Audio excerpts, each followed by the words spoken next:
Who is funding your project? Your company or the owner you're working for? What you need to do is learn how to increase cash flow in your company using other people's money. And I'm going to show you how. The days of a handshake are over, and more often than not, I'm seeing owners distrusting their contractors.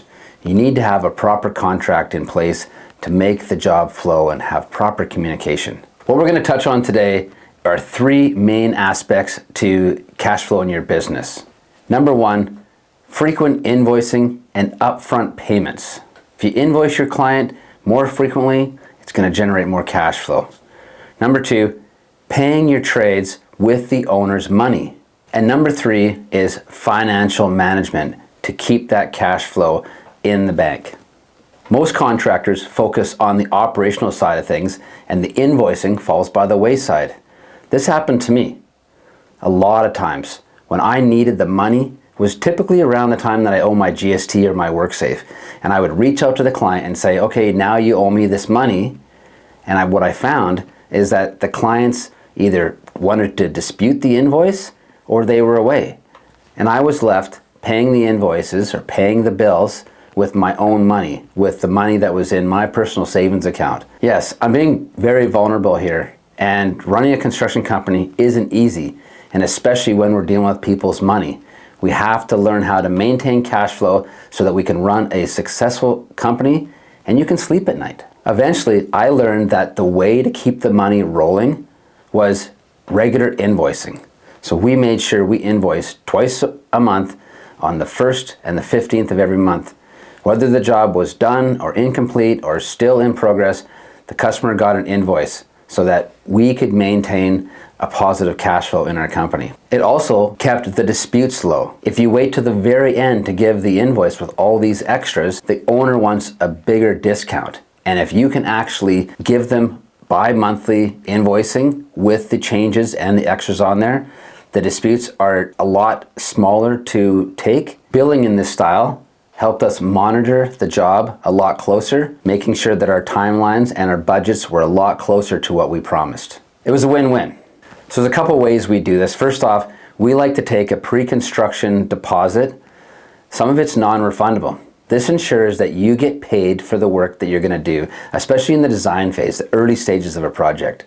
But when you actually start the construction, you want to have money in your bank. And what we do is we try to calculate what our invoices are going to be for that particular month, and we ask for that money up front. So when it comes time to paying the trades that did the work for that month, we've already got the money. And then we invoice the client those invoices. So that deposit is just there just in case. So typically that number works out to about 20 or 30%. And we don't refund that money until the project's done. In fact, I would rather want to write the client a $20,000 check at the end of the job, and they're surprised that they got this money, rather than we disputing $20,000 and they are already living in a fully finished project. So number two, paying the trades and the suppliers with the customer's money. Now, most trades, they want to get paid right away. I mean, why not? They've done the work, they want to get paid. But we've got a payment structure. So our trades, and follow along because this is not complicated, but if you miss the dates, you're going to get confused here. If you did the work and you invoice us before the end of the month, this means before we bill the client, you will get paid on the 10th.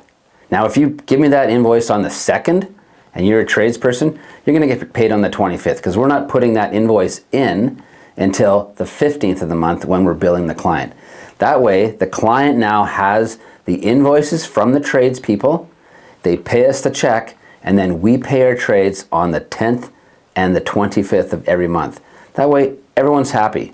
And yes, you do have to wait for your money, but it protects everyone at this stage of the game. It protects the owner, it protects the trades, and it protects us as the contractor.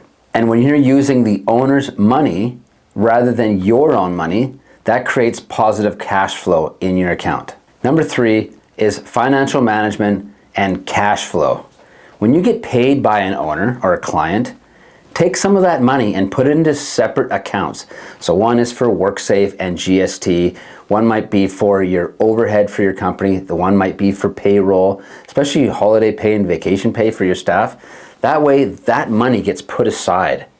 And now you know what your cash flow is in your working capital account. And these ones, they just pay the things as you need them. It's happened to me before where Christmas time comes around and everyone goes on holidays, there's no work coming in, and you got to pay everyone what they're owed, and which creates a deficit for the company. So if you're very proactive with your financial management and positive cash flow, this will in turn allow you to sleep and rest at nighttime because you know all your bills are going to get paid, all your staff's going to get paid, and you still have money in the bank. If you found this helpful, don't forget to subscribe. Leave a comment. We want to hear from you. We want to know how you deal with your positive cash flow so we can in turn turn into more educational content for our viewership. Thanks for watching. Do I have to wave? Thanks for watching.